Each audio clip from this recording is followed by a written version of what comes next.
खड़ी हो गई है, इसलिए सारे पाकिस्तानी खड़े हो गए हैं। सारे पाकिस्तानियों ने फैसला कर लिया है, सब पाकिस्तानियों ने फैसला किया है कि इंपोर्टेड हुकूमत नामंजूर। मैं इंशाल्लाह 20 के बाद आपको इस्लामाबाद दावत दूंगा।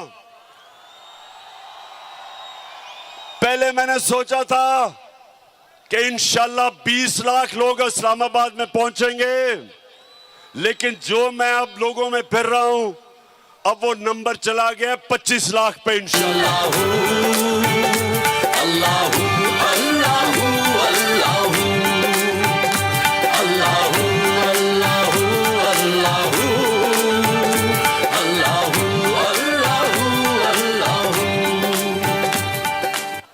अच्छा, अब चेरी ब्लॉसम कौन है?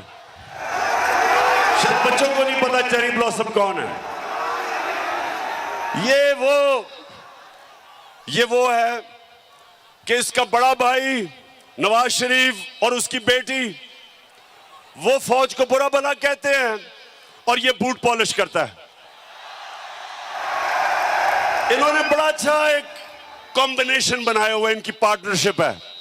और बड़ा भाई भी क्योंकि बड़ा बुज़दिल है, वो जब मुल्क से बाहर जाता है तो फौज को बुरा भला कहता है, और छोटा भाई जूते पॉलिश करता है।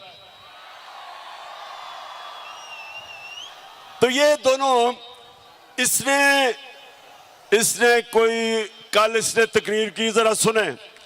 कहता कि इमरान खान फौज के बड़े खिलाफ बातें कर रहे